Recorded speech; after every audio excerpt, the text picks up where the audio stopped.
Straight ahead, South Koreans flocked to the memorials across the country to pay their respects to the late former President Kim Il-sung. A state funeral is set to be held on Thursday to honor the man hailed as a champion of democracy.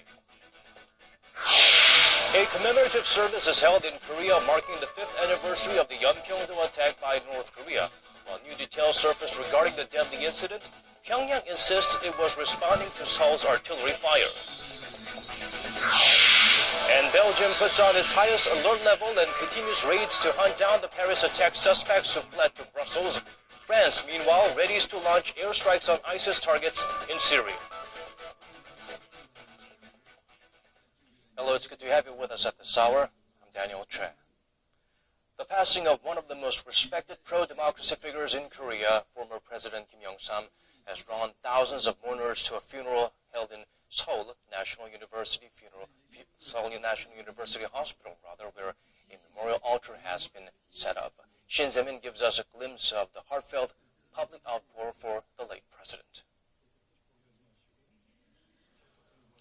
Mourners have flocked to Seoul National University Hospital, sometimes waiting in long lines to lay a flower, light incense, and pay final tribute to late former President Kim Il-sung. Dressed in black, President Park Geun-hye stopped by to pay tribute to Kim and offer condolences to his bereaved family. That was just a couple of hours after she returned from a three-nation diplomacy trip early Monday morning. High-profile figures in political and business circles also continue to pay their respects. He made a huge mark in Korea's democratization. It strikes me that he was a great mountain, just like he was sometimes called. Lee Hee-ho, the widow of former late President Kim Dae-jung, also came to pay her condolences. U.S. Ambassador to Korea Mark Lippert and business figures, including LG Chairman Koo Bon-moo and Samsung Electronics Vice Chair Lee Jae-yong, also paid their respects.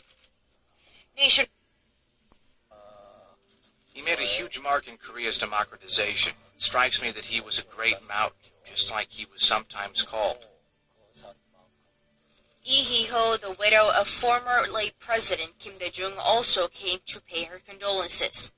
U.S. Ambassador to Korea Mark Lippert and business figures, including LG Chairman Koo Bon-moo and Samsung Electronics Vice Chair Lee Jae-yong, also paid their respects. Nationwide, thousands of citizens visited altars, including a main one at the National Assembly. For the bereaved family of the late Kim, it was an especially emotional day. Earlier, a casketing service was held with some 40 family members present. Following that, specific plans for the funeral was made. Now, Kim will be the first former president to be given a public funeral ceremony since the State Funeral Act was revised last November.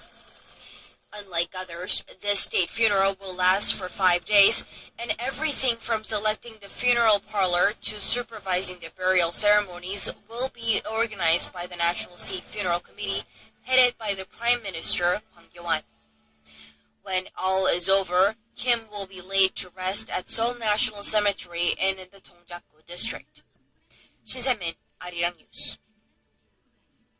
More than anything, the late former president will be remembered as a champion of democracy who ushered a shift away from decades of military rule in South Korea. Kwon Jang-ho brings us a reflection of the way he lived.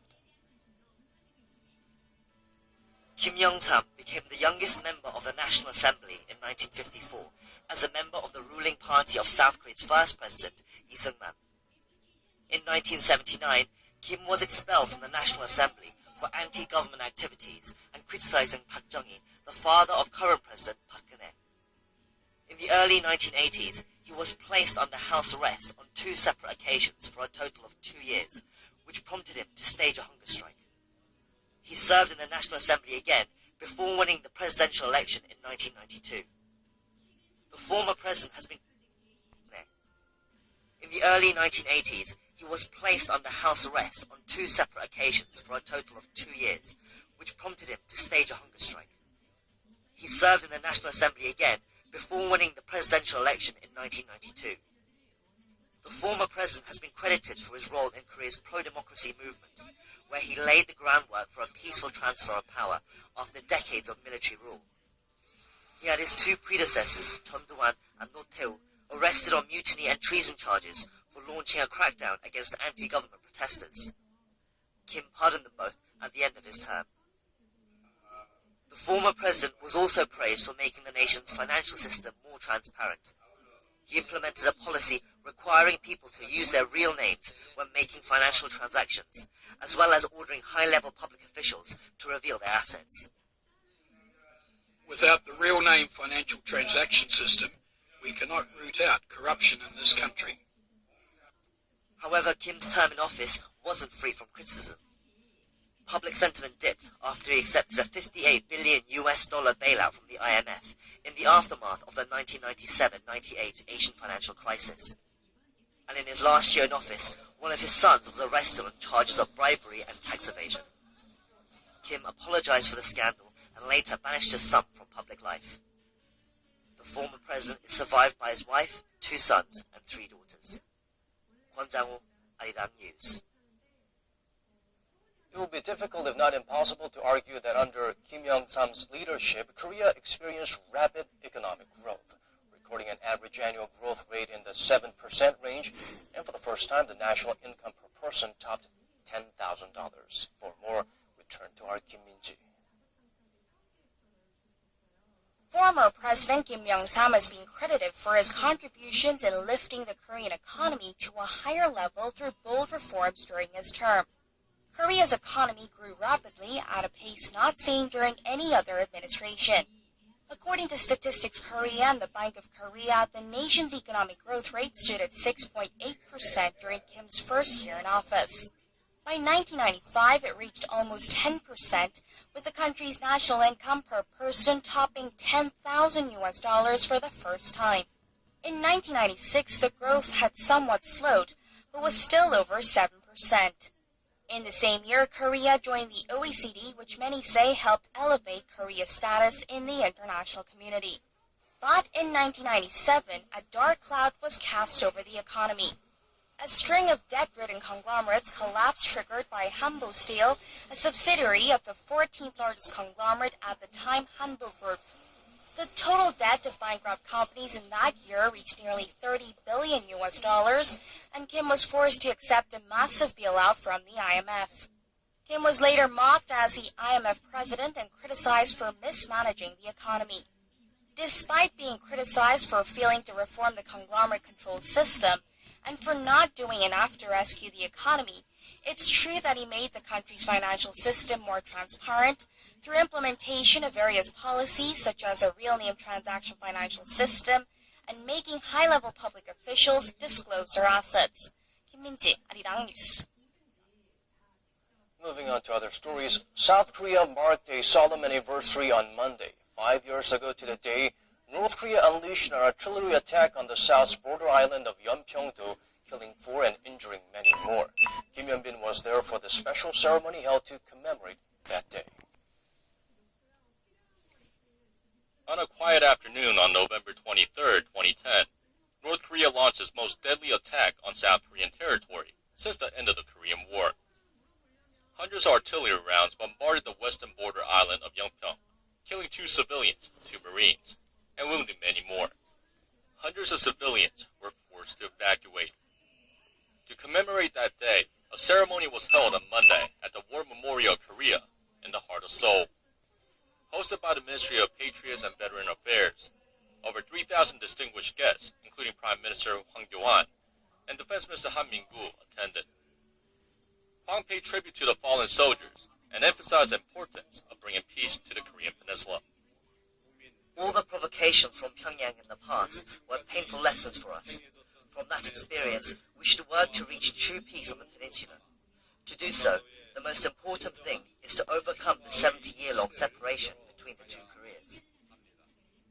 President Park Geun-hye, who had just returned from summits overseas, was unable to attend, but a pre-recorded commemorative video speech from her was shared, stressing the importance of being ready for any type of threat from the north.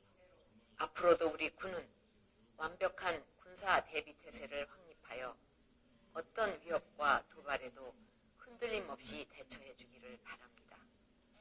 South Korean military says if an incident like this happens again, it will immediately retaliate and destroy the origin of attack with more than 3 times the force used by the North. Kim Hyun-bin, Arirang News. A U.S. military helicopter crashed in South Korea, killing the pilot and the only other occupant. Authorities say the Apache helicopter went down Monday evening in Wonju, Gangwon-do province. The helicopter belongs to the U.S. 2nd Infantry Division. Police said it caught fire after it crashed and burned badly, adding there are no other casualties or property damage. The cause of the crash is being investigated. French President François Hollande met with British Prime Minister David Cameron on Monday to ask how his British ally is going to help fight ISIS. But of course, Cameron must first seek approval from Parliament to join countries already bombing Islamic State. Right now, Hollande's gathering as much support as he can. We will intensify our strikes and choose targets that inflict the maximum possible damage on this terrorist army.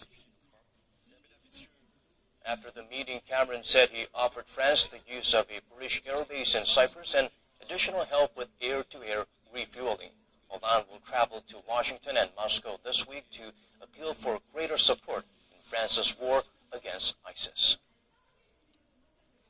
Outside of Syria, police are battling to round up terrorism suspects, especially in Brussels. Belgium is on edge as local authorities take action to protect their citizens from possible terrorist action.